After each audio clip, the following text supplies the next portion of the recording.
Wesley Sutton wiped his hands on his apron, feeling the heat of the kitchen press against his skin.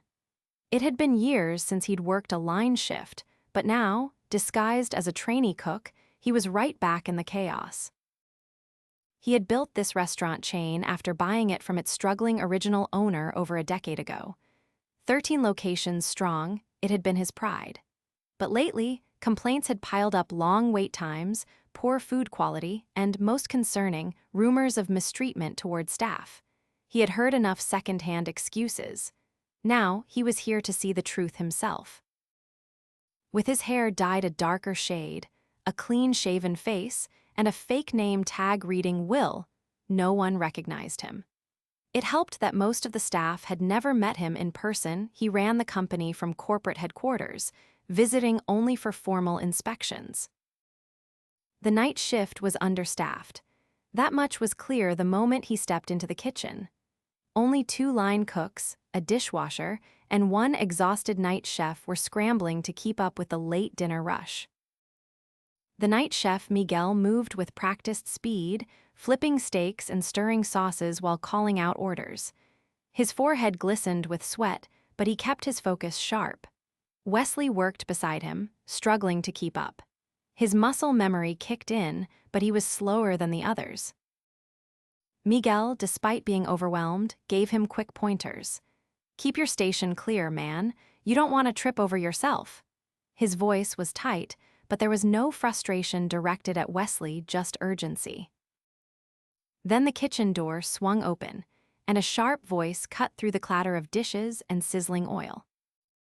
"What the hell is taking so long?" A tall, broad-shouldered man in a manager's uniform stormed in. Wesley recognized him from the employee files. Darren, the store manager. He had heard mixed reviews about him, but now, seeing him in action, he understood the problem. Miguel barely spared him a glance. "We're short-staffed, Darren, doing the best we can." "The best you can? I've got customers complaining about their food taking too long. If you can't handle it, maybe I should find someone who can." Darren's voice was loud, meant to intimidate. Miguel gritted his teeth but kept cooking. Wesley, watching from the side, felt his fists clench. Darren turned his glare toward Wesley. "And you new guy, why are you so damn slow? Get it together or get out of my kitchen." Wesley forced himself to stay calm. "I'm still learning the ropes." Darren scoffed. "Pathetic, we don't have time for slow trainees." Miguel finally snapped. "Darren, if you're not here to help, get out. Yelling at us won't make the food cook faster." Darren's face darkened. "Watch your mouth, Miguel. You're lucky I don't fire you on the spot." "You can't afford to fire me," Miguel shot back. "Not unless you plan on cooking all these orders yourself." Darren stepped forward, looking like he might say more, but then he scoffed and turned on his heel. "Just get the food out." As soon as the door swung shut behind him, Wesley let out a slow breath. Miguel shook his head, muttering under his breath as he plated another dish. "Is he always like that?" Wesley asked, keeping his tone neutral. Miguel let out a dry laugh. "Only when he bothers to come back here. Most nights, he just sits in his office. But when he does show up, it's to yell at us like we're the problem." He glanced at Wesley. "Sorry you had to deal with that on your first shift." Wesley shook his head. "You shouldn't have to deal with it either." Miguel didn't respond, he just kept cooking. Wesley worked through the rest of the night, observing everything. The kitchen was running on fumes. Equipment was breaking down, the staff was stretched too thin, and worst of all, the morale was non-existent. By the time the last order was served, Miguel leaned against the counter, exhausted. Wesley could see the toll it had taken on him. "You work nights all the time?" Wesley asked. Miguel nodded. "Yes, someone has to. Half the time, don't even get a break." Wesley frowned. "That's not right." Miguel let out a breathless chuckle. "Tell that to corporate. They don't care as long as the money keeps coming in." Wesley said nothing, but inside something hardened. He cared. And soon, they were going to know just how much. Wesley stepped into the break room, his body sore from the relentless hours on the line. The fluorescent lights hummed overhead, casting a harsh glow on the worn-out table and mismatched chairs. Miguel sat nearby, rubbing his eyes, exhaustion weighing on him like a heavy coat. The shift was over, but Wesley wasn't done. He had seen enough to know something was deeply wrong at this location. The understaffing, the broken equipment, Darren's aggressive management style, it all pointed to a restaurant barely holding itself together. The door creaked open, and a young woman in a server's uniform entered, tossing her order pad onto the table with a frustrated sigh. Her name tag read Emily. She slumped into a chair, shaking her head as she stared at the ceiling. Miguel glanced at her. Rough night. Emily let out a short laugh, but there was no humor in it. Rough night? Try every night. Had a table walk out because their food took too long, and Darren told me it was my fault for not keeping them entertained. She made air quotes with her fingers, her expression darkening. Like I have time for that when I'm covering 6 tables by myself. Wesley leaned forward slightly, careful not to betray how intently he was listening. He needed to hear firsthand what was happening. Miguel scoffed. Sounds about right. Emily ran a hand through her hair. And don't even get me started on tips tonight. People get mad about slow service, and guess who suffers? Not Darren, not corporate, us. She crossed her arms. I swear, if I didn't need this job, I'd be out of here. Wesley noted the bitterness in her voice. He had seen this before, good employees ground down by bad management and impossible expectations. Miguel shifted in his chair. I don't blame you, but if everyone who's fed up quits, who's left to keep this place running? Emily exhaled sharply. Yeah, well, maybe that's what needs to happen. Maybe if enough of us walk, they'll finally wake up and fix this mess. Wesley knew she was right in some ways. The restaurant was hemorrhaging good workers, and if things didn't change, it would collapse under its own weight. He had seen the report's staff turnover was higher than ever. Now, he understood why. The door swung open again, and Darren stepped inside, his expression already sour. He scanned the room before locking eyes with Miguel. You left the kitchen a mess, Darren said, his voice clipped. Go clean it up before you leave. Miguel tensed but didn't argue. He stood, rolling his shoulders as if preparing for another battle, and walked out without a word. Darren turned his attention to Emily. And you, if you can't keep customers happy, maybe you should rethink if you belong here. Emily's jaw tightened, but she didn't respond. Wesley could see the fight in her eyes, but she held it back, likely knowing it wasn't worth it. Darren scoffed. That's what I thought. He turned to leave, but Wesley wasn't about to let this slide. He stood, keeping his tone even. Maybe the problem isn't the staff. Darren paused, then turned back, narrowing his eyes. What did you just say? Wesley met his gaze without flinching. Maybe the problem is management. A tense silence filled the room. Emily's eyes widened slightly, and even Miguel, who had paused just outside the door, glanced back. Darren let out a dry chuckle. You've been here, one shift, and you think you know how things work. Wesley didn't back down. I know that yelling at people doesn't make them work faster. I know that when a kitchen is short-staffed, the solution isn't intimidation, it's support. Darren stepped closer, his posture stiff. You don't know a damn thing about running this place. Wesley tilted his head slightly. Then why is it falling apart? Darren's nostrils flared. Watch yourself, rookie. A door slammed in the distance, and Miguel re-entered, wiping his hands on a rag. Kitchen's clean, he muttered, giving Wesley a sidelong glance. He had heard everything. Darren gave one last glare before turning on his heel and leaving. Emily exhaled, shaking her head. You have a death wish, newbie. Wesley shrugged, just calling it like I see it.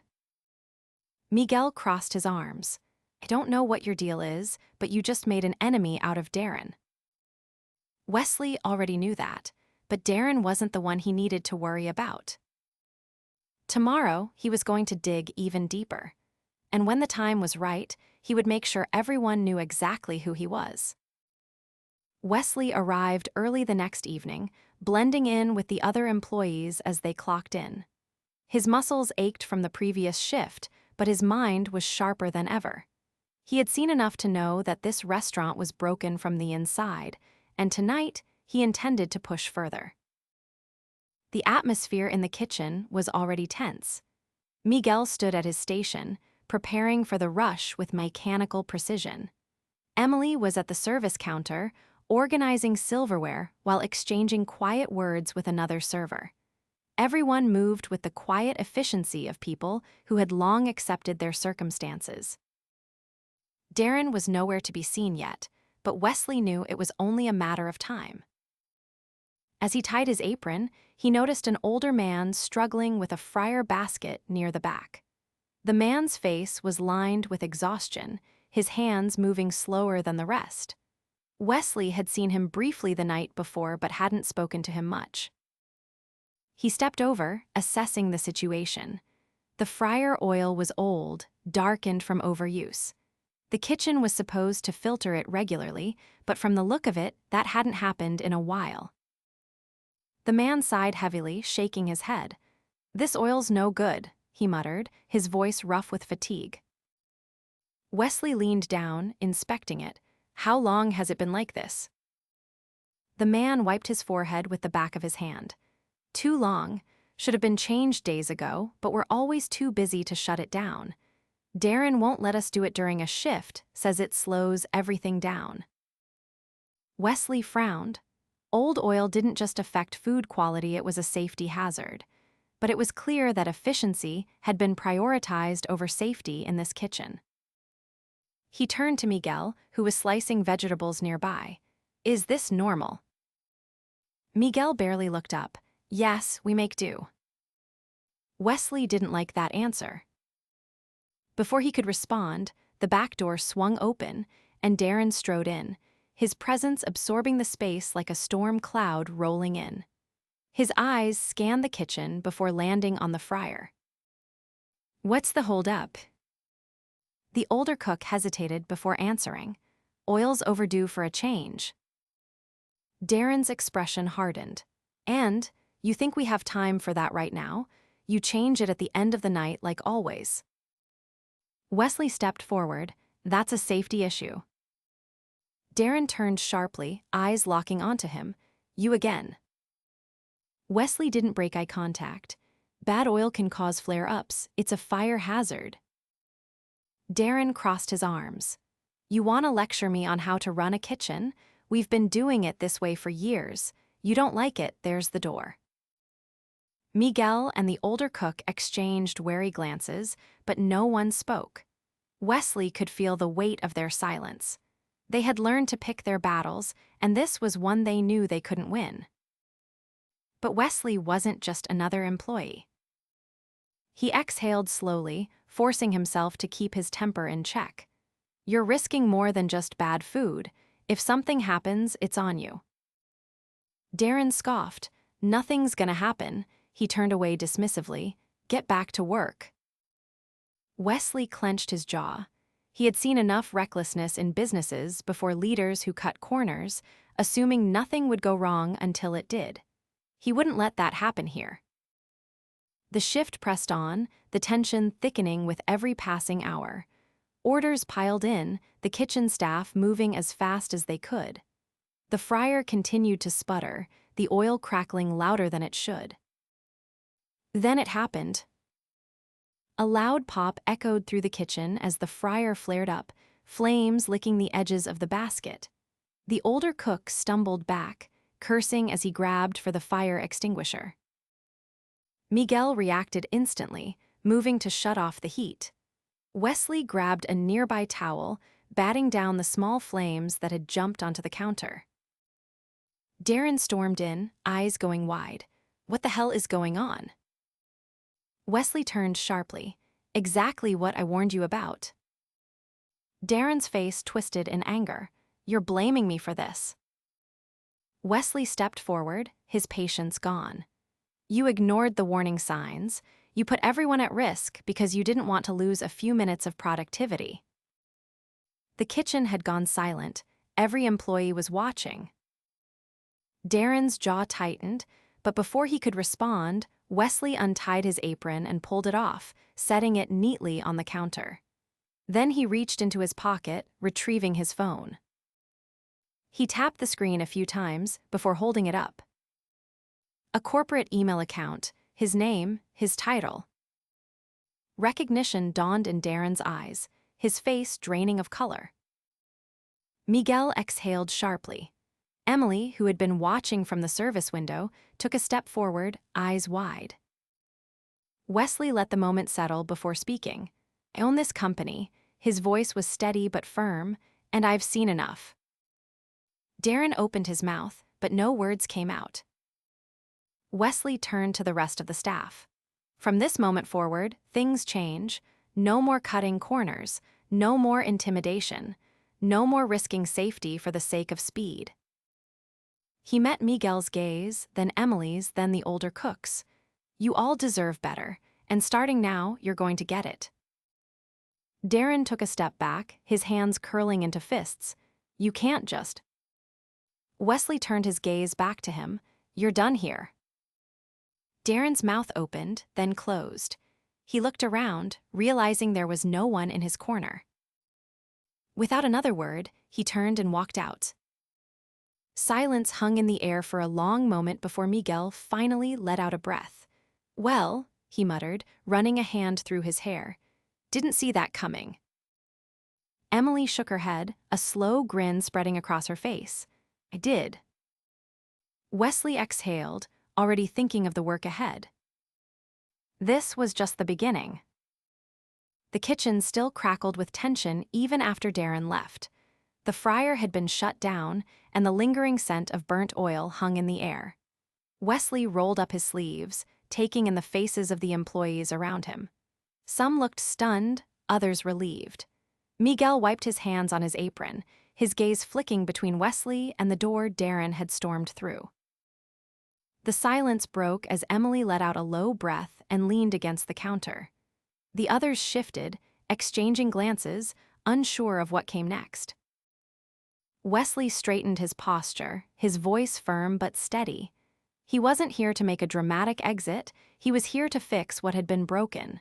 His cover was gone, but his work was just beginning. He gestured toward the group.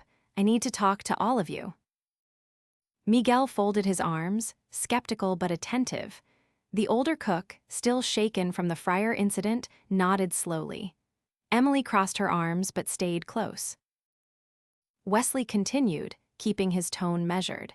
I didn't come here to play gotcha. I came here because things weren't adding up. The complaints, the turnover, the rumors about how this place was run, I needed to see it for myself. Miguel exhaled sharply and shook his head. Well, you saw it.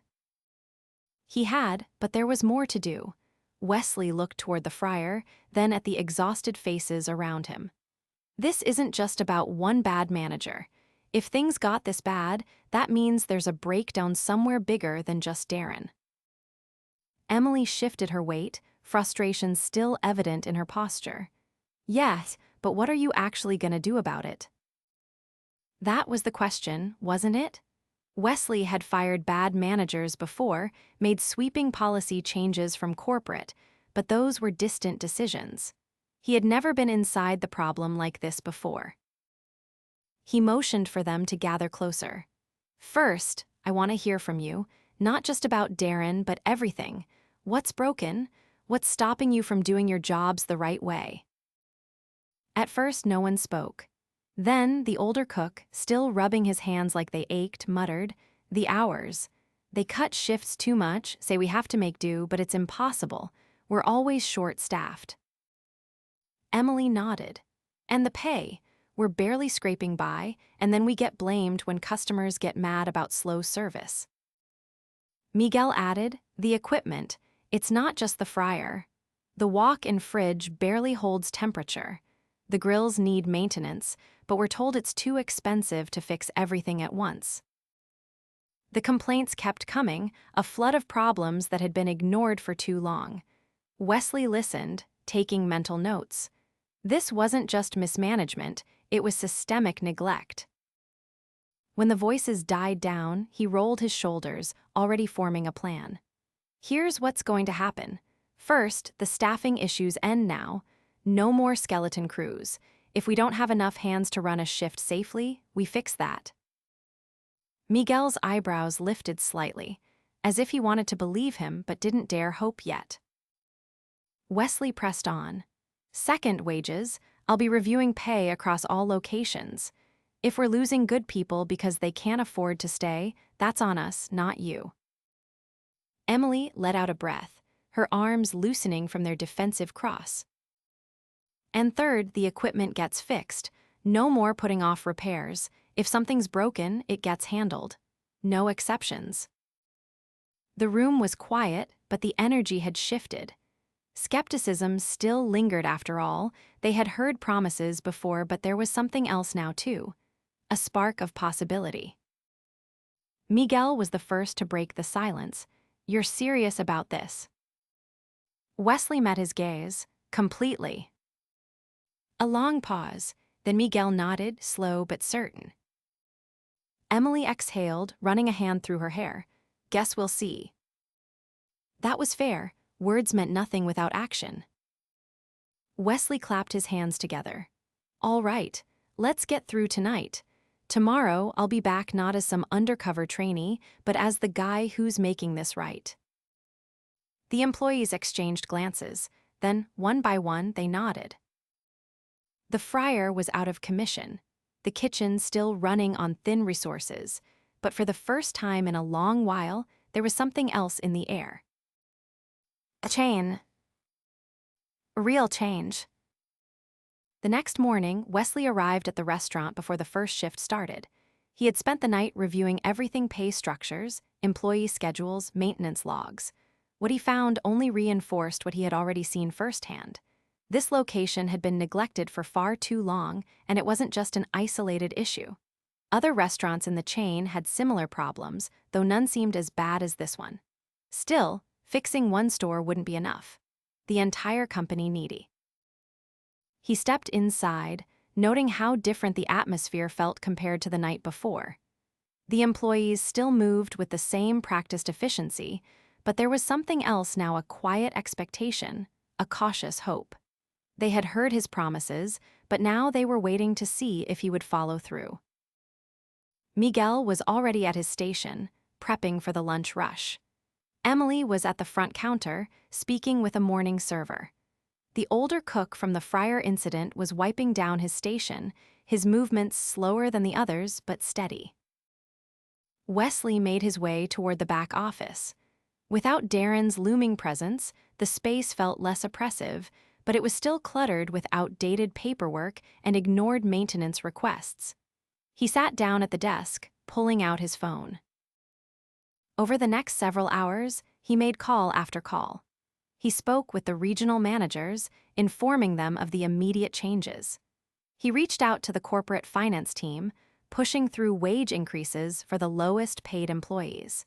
He scheduled maintenance crews to inspect kitchen equipment at every location, ensuring the fryer issue wasn't just a problem here.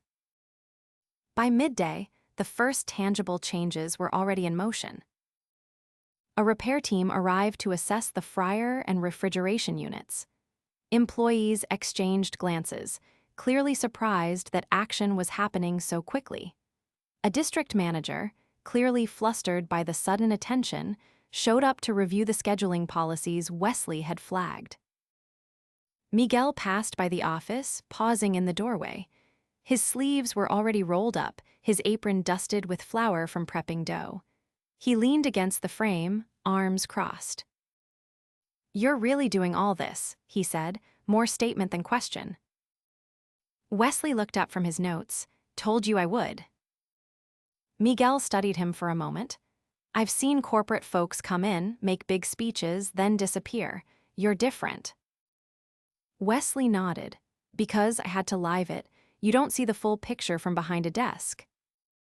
Miguel tapped his fingers against his arm, considering. So what happens next? You fix this store, then what? Wesley leaned back slightly. Then, I make sure it never gets this bad anywhere again. Miguel nodded slowly, as if deciding whether to believe it. Guess we'll see. By the afternoon, the changes were already rippling through the staff. The employees moved with a little more energy, as if realizing that things might actually improve. Emily passed by the kitchen, glancing at the repairmen as they worked on the fryer. She caught Wesley's eye for a brief moment, giving the smallest nod of acknowledgement before heading back to the front. It wasn't trust yet, but it was a start. As the day went on, Wesley continued working through the details. He met with the shift supervisors, ensuring they had the support they needed. He reviewed hiring processes, making sure staffing shortages would be addressed properly. By the time the evening shift began, the restaurant was already running smoother. The fryer had been repaired, the staff was better distributed, and for the first time in a long while, there was no shouting from the management office. Miguel passed Wesley again near the prep station, shaking his head slightly. You know, I don't think I've ever seen this place this quiet. Not in a bad way, but different. Wesley glanced around. The usual chaos of a busy kitchen was still there, but the tension that had once weighed on everyone's shoulders had eased. It's how it should be, Wesley replied. Miguel wiped his hands on a towel. You gonna stick around to make sure it stays this way? Wesley exhaled, knowing the real work was just beginning. I'll be watching. For the first time, Miguel didn't seem skeptical. He just gave a small nod before turning back to his station. The restaurant wasn't perfect yet. There was still work to be done, trust to rebuild. But for the first time in a long time, it felt like progress, and Wesley wasn't going anywhere until he saw it through.